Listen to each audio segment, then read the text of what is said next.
আমার সৌদি আরবের লাইফে এই রাস্তাটার মধ্যে আসলে আমার অনেক স্মৃতি মনে পড়ে।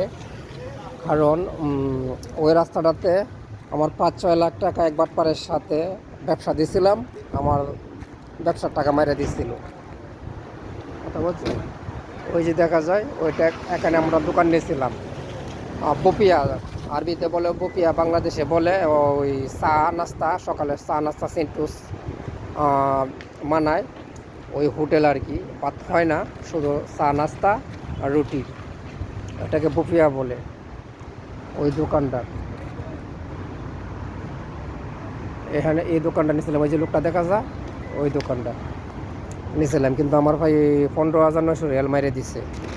ওই রাস্তাটাতে আসলে আমার খুব কষ্ট লাগে, এর জন্য আমি বেশিরভাগ ওই রাস্তাটাতে আসি না। কারণ ওই রাস্তাটাতে আসলে ওই বাটপারের কথা মনে পড়ে। বাটপার লোক তো পর হয় না, আপন লোক হয়। আমি বলবো ওদের থেকে সাবধানে থাকবেন। আত্মীয় স্বজন এদেরকে টাকা যদি দিতে হয় এমনি দিবেন, তাদের সাথে কোনো ব্যবসা করবেন না, তাদের সাথে কোনো লেনদেন করবেন না। তাদের সম্পর্ক রাখেন, ভালো কথা, সম্পর্ক আত্মীয় স্বজনের সাথে সম্পর্ক রাখতে হবে। এটি ইসলামে বলা আছে, যারা আত্মীয় স্বজন ছিন্ন করে তারা জান্নাতে যাবে না। 5 ওয়াক্ত নামাজ করে আরও কিছু করলেও জান্নাতে যাবে না। কারণ কোরআনের কথা অস্বীকার করলে গুনাহ হবে, অস্বীকার করা যাবে না। তাদের কাছে সম্পর্ক রাখেন, আপ্যায়ন করেন।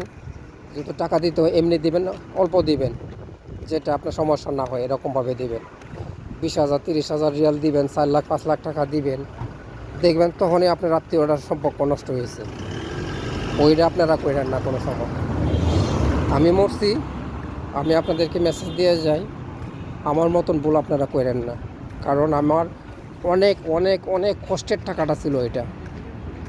আমি নিজেও কষ্ট করছি, আমার বাড়িতে আমার মা ছিল তখন, আমার মাও কষ্ট করছে, বউ বাচ্চারাও কষ্ট করছে। কারণ এই টাকাটা দিতে গিয়া টোটাল 21,000 রিয়াল দিছিলাম। এই টাকাটা ম্যানেজ করে দিতে গিয়া আমি আমি আমি অনেক কষ্ট পাই কথাটা মনে হলে। কারণ আমি এক রুটি 2 দিনে খাইছি, খেজুর দিয়া রুটি খাইতাম। কারণ টাকাটা আমার ছিল না, কথা বলছেন। ওই টাকাটা দিতে গিয়া আমার খরচার টাকা যা আছে সবটা আমি দিয়ে দিছিলাম। 1 রিয়ালদা রুটি নিয়ে ওই রুটি আমি 2 দিন খাইতাম। আর সবজি নিলে 2 রিয়াল লাগতো, এর জন্য আমি সবজি নিতে পারি নাই, কারণ আমার কাছে টাকা ছিল না। বাসা থেকে খেজুর নিতাম, ওই খেজুর নিয়ে আমি 2 দিন খাইতাম।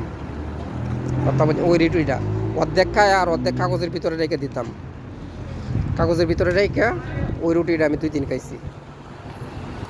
ওই কথাটা আমি কারো কাছে শেয়ার করতে পারি না, কারণ শেয়ার করাও যায় না, সব কথা সবাইকে বলা যায় না। কিন্তু ওই দোকানের কাছে আসা না বলে পারলাম না। আমি অনেকগুলা জানি, আপনারাও জানেন, তবে আত্মীয় স্বজনের থেকে সাবধানে থাকবেন।